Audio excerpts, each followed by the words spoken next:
Bonjour Sophie Fontanelle. Bonjour.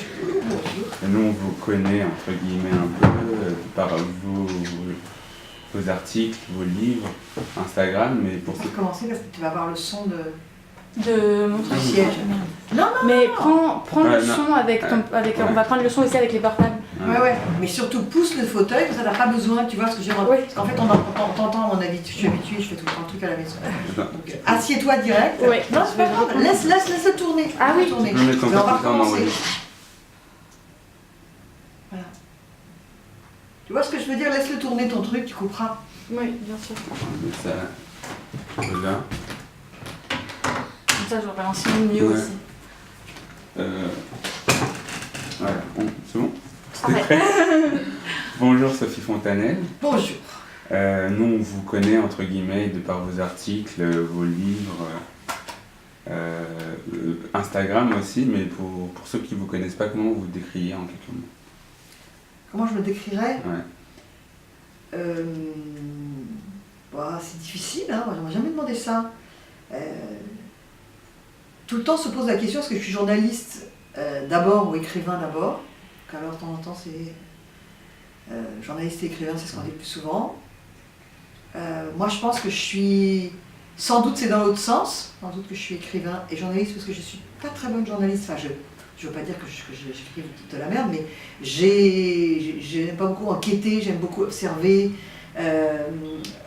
Si je fais des articles qui sont très proches de la chronique tout le temps et tout ça. Donc en fait, parfois, quand mes neveux me demandent, par exemple, je dis que je suis artiste. Paraît être la meilleure manière de me définir. Voilà. Artiste. Ouais, nous on aime bien. Non, c'est vrai, on a lu vous avez écrit des livres comme Grandir, L'envie, aussi la vocation dont il sera question dans cette interview. Et dans cette année, en fait, vous parlez de Médiné, votre grand-mère, qui est arménienne de Turquie, qui quitte son pays. Elle est arménienne. Ouais. Et elle voilà. fuit des persécutions, comme ça arrive en ce moment. Et qu'est-ce que vous voulez que je vous raconte un peu pourquoi j'ai parlé d'elle? Ouais. Parce que j'ai travaillé dans la mode je travaille dans la mode et de plus en plus, parce qu'à des moments je faisais d'autres choses aussi, mais là je travaille complètement dans la mode. Et si je suis dans la mode, c'est parce qu'il y a eu cette famille arménienne. Alors ma famille française, je suis moitié arménienne, moitié française, ma famille française, par ailleurs extrêmement chic, c'était des grands bourgeois, voilà. Mais la famille arménienne, elle avait envie de s'intégrer à la société française. Et par ailleurs, quand elle était encore en Turquie, c'était les Arméniens, avait une foi dans l'élégance représentée par la France complètement dingue. Ce qui fait que quand ma grand-mère, elle a pris le bateau pour venir en France, tout le monde était désespéré et elle disait « mais c'est pas vrai, je ne crois pas que je vais en France ». C'est-à-dire qu'en fait, ce voyage terrible, hein, parce qu'il a duré 2 ans, hein, donc ça rigolait pas du tout, et ben ce voyage, elle l'a vécu comme un truc merveilleux où elle allait arriver en France, le pays de Coco Chanel. Elle avait entendu parler de Coco Chanel.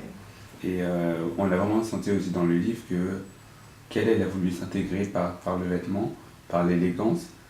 Et elle dit un mot qui moi m'a touché.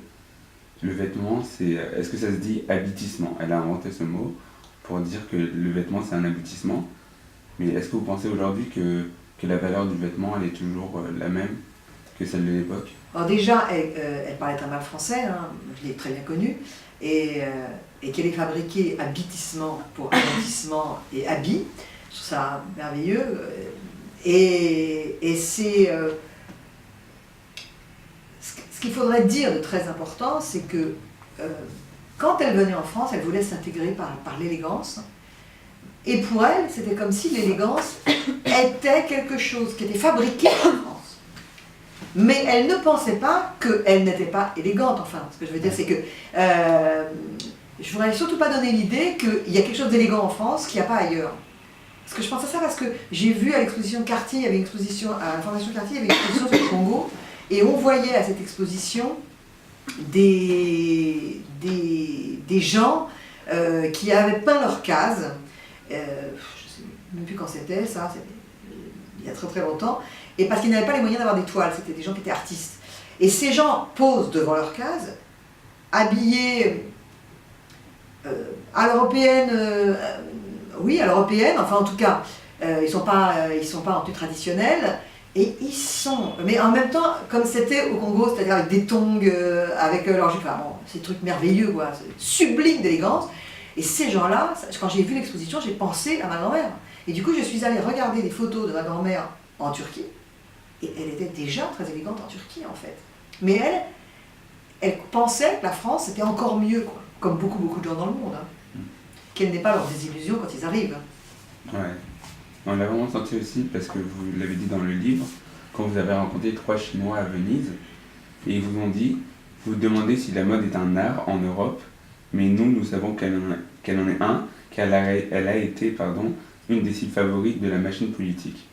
Et on n'a jamais senti cette définition de l'élégance, de la mode, en disant que c'est un art et c'est... ça a toujours été devant... Comment vous voyez ça? Alors la mode, on sait qu'elle est un art quand on va au Louvre et qu'on voit des bijoux de l'époque des pharaons, quand on voit il y a des tenues absolument dingues, quand on voit les tableaux de Goya, la manière dont les gens sont habillés, on voit bien, la mode entre dans le musée à sa manière. Mais le statut d'art est un peu refusé, peut-être, après tout, moi je ne vais pas juger de ça, je crois que ça vient de... Alors non, j'ai compris que ça venait aussi du fait que c'est un commerce réel, la mode. Mais enfin, quand on connaît un petit peu le monde des tableaux, quand on sait comment étaient passées les commandes aux très grands peintres, c'était un commerce aussi. Donc je crois que ça lui est refusé, mon idée à moi, c'est que ça lui est refusé parce que c'est quelque chose de terriblement féminin. Et que donc dans l'histoire, on a refusé à la mode un statut, enfin un beau podium, parce que c'était quelque chose qui concernait les femmes. Et d'ailleurs, il y a parfois des hommes, ce qui est complètement idiot, parce qu'il y a des hommes très élégants qui s'intéressent beaucoup à ça, il y a beaucoup de couturiers, mais enfin, il y a toujours un petit mépris. Moi, par exemple, qui m'occupe de mode, il y a toujours l'idée, je raconte dans le livre, hein, mon premier patron, quand je sortais de la fac, m'avait dit tu vaux pas mieux quand même que de t'occuper de mode. Donc il y a toujours cette idée qu'il y a une frivolité là-dedans qui n'est pas intéressante, que c'est... Alors en même temps, on voit bien avec le voile que la question de l'habit est capitale, est subversive, qu'a fait la révolution chinoise, elle a obligé les gens à s'habiller d'une certaine manière, et souvent les révolutions s'empressent de déterminer comment on doit s'habiller ou pas. C'est d'ailleurs pour ça que je suis contre toute sanction, moi, mais je ne veux pas dire que j'ai raison, je dis de mon avis, je suis contre toute sanction sur la manière dont les gens s'habillent, et je trouve que c'est très dangereux, puisque c'est